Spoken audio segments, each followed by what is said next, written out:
मैं आर तिवारी सेठ सियर Hindi high school Rakhiyal standard 9th and 10th के सभी विद्यार्थियों का हार्दिक स्वागत करता हूं। आज हम डायरेक्ट एंड इनडायरेक्ट स्पीच के बारे में पढ़ेंगे। डायरेक्ट से इनडायरेक्ट कैसे बनाते हैं, इसके बारे में आज हम पढ़ेंगे। अंग्रेजी भाषा में किसी व्यक्ति द्वारा कही हुई बात को दो प्रकार से प्रकट करते हैं। यानी इंग्लिश लैंग्वेज में किसी व्यक्ति के द्वारा कही हुई बात को हम दो प्रकार से व्यक्त करते हैं, दो प्रकार से प्रकट करते हैं। उसे डायरेक्ट इनडायरेक्ट स्पीच कहते हैं। और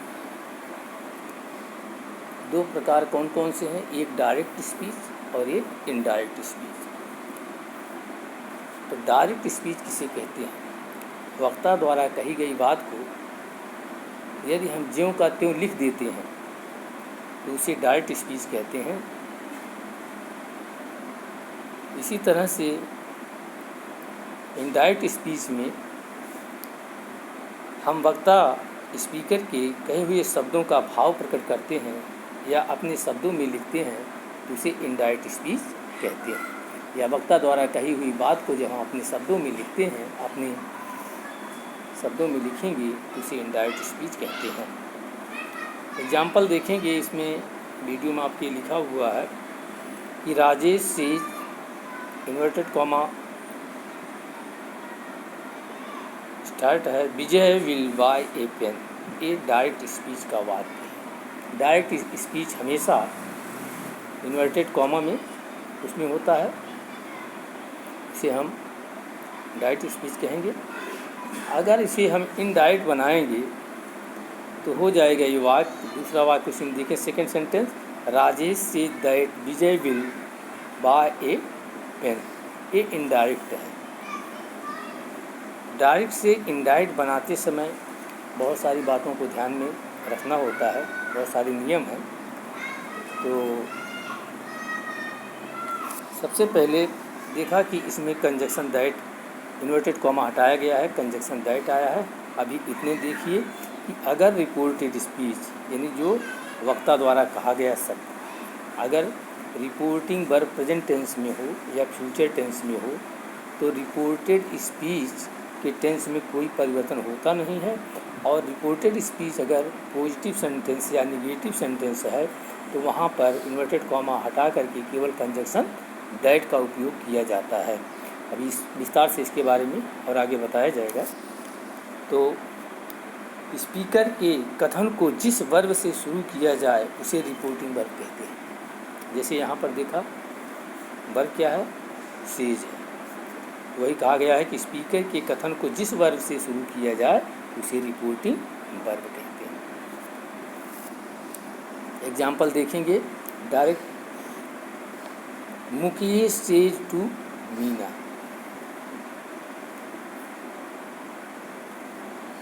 हीरा is very weak in English. अब इसको इनडायरेक्ट बनाओगी तो सेज टू आया है,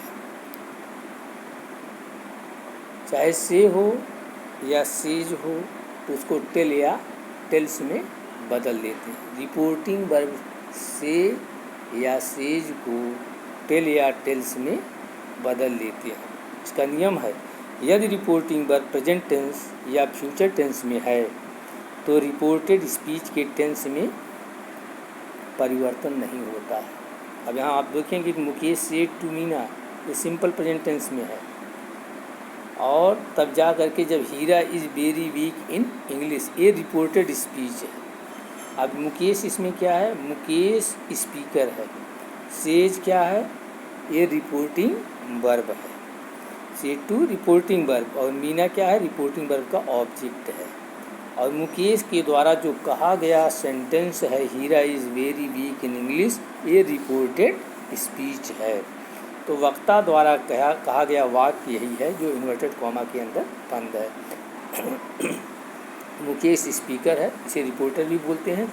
सेड टू रिपोर्टिंग वर्ब है। मीना यहाँ पर रिपोर्टिंग वर्ब का ऑब्जेक्ट है।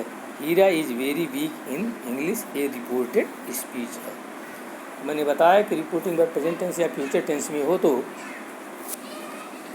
रिपोर्टेड स्पीच के टेंस में कोई परिवर्तन होगा नहीं, और सेज और से को टेल या टेल्स में बदल देते हैं। तो यहाँ लिखेंगे मुकेश, से टू को बदला टेल्स में, मीना, और ये वाक्य देखो रिपोर्टेड स्पीच जो है ये साधारण वाक्य है, अफर्मेटिव सेंटेंस है, पॉजिटिव है, इसलिए कंजक्शन दैट का उपयोग करेंगे, दैट से ही जोड़ेंगे। Heera is very weak in English. इसके बाद टेंस में कोई चेंज होगा नहीं क्योंकि रिपोर्टिंग वर्ब प्रेजेंट टेंस में है। अब इसमें दूसरा सेंटेंस देखेंगे, Mahesh will say Satish is going to Agra. अब यहाँ देखेंगे कि रिपोर्टिंग वर्ब फ्यूचर टेंस में है, विल से आया हुआ है। महेश रिपोर्टर है, स्पीकर है, और Satish is going to Agra ये रिपोर्टेड स्पीच है, इसको शॉर्ट में आरएस बोलते हैं। तो आरएस का मतलब रिपोर्टेड स्पीच, रिपोर्टेड स्पीच। अब इसको इनडायरेक्ट बनाएंगे, लिखेंगे महेश विल से रिपोर्टेड स्पीच पॉजिटिव सेंटेंस है, इसलिए कंजक्शन दैट का उपयोग होगा, और सीधे इसके बाद पूरा वाक्य लिख दिया जाएगा। हो गया कि Mahesh will say that Satish is going to Agra. इस तरह से दूसरा वाक्य देखेंगे, Meera says Hina is ill. यहाँ पर मीरा क्या है, स्पीकर है, सेज क्या है, रिपोर्टिंग वर्ब है, हिना इज इल ये रिपोर्टेड स्पीच है। इसको बनाएंगे, मीरा सेज कंजक्शन दैट का उपयोग करेंगे क्योंकि Hina is Hima is ill यहाँ पर रिपोर्टिंग वर्ब प्रेजेंट टेंस में है, इसलिए यहाँ पर भी रिपोर्टेड स्पीच के टेंस में कोई चेंज नहीं हुआ है। इसी तरह से देखेंगे एक और वाक्य जिसमें वर्ब पास्ट में है कि रमा सेड समा राइट्स ए लेटर। अगर सेड आया हुआ है यानी रिपोर्टिंग वर्ब पास्ट टेंस में है, ये सेड देखो आया है, ये रिपोर्टिंग पास्ट टेंस में है, तो रिपोर्टेड स्पीच के टेंस में चेंज होगा। यहाँ रमा क्या है, स्पीकर है, सेट क्या है, रिपोर्टिंग वर्ब। समा राइट्स ए लेटर ये रिपोर्टेड स्पीच है, रमा के द्वारा कहा हुआ सेंटेंस यही है, वाक्य यही है। अब इनडायरेक्ट बनाएंगे, इनडायरेक्ट इसका बनाएंगे तो रमा सेड, सेड का सेड ही लिखेंगे क्योंकि यहाँ पर अगर ऑब्जेक्ट होता रमा सेड, सेड के का अगर ऑब्जेक्ट होता तो इसके यहाँ पर अपनी टोल्ड में बदल लेते, क्योंकि अगर पास्ट टेंस में वर्ब है तो उसको सेट को टोल्ड में बदल लेते हैं, लेकिन सेट का सेट ही यहाँ लिखेंगे और कंजक्शन दैट लिखेंगे। अब समा राइट्स ए लेटर ये सिंपल प्रेजेंट टेंस का वाक्य है। अगर सिंपल प्रेजेंट टेंस का वाक्य है रिपोर्टेड स्पीच में तो उसको सीधा का सीधे ले जाकर सिंपल पास्ट टेंस में चेंज कर देते हैं। तो समा सिंपल पास्ट टेंस में राइट का रूट हो जाता है ए लेटर। ओके, इसी तरह से दूसरा सेंटेंस देखेंगे कि Vinay said to Heena Sameer will not go there. यहाँ पर विनय सेड टू को टोल्ड में बदलेंगे। यहाँ विनय स्पीकर है, हिना ऑब्जेक्ट आया हुआ है, सेड टू को इसलिए बदल देंगे, यहाँ टोल्ड में बदलेंगे तो विनय टोल्ड, हिना इन्वर्टेड कॉमा हटा दो, कंजक्शन दैट का उपयोग करेंगे। और इसके बाद समीर विल का इनडायरेक्ट बनाते समय वुड हो जाता है, not go to go there. इस तरह से आप लोगों को पूरा बताया गया वाक्य।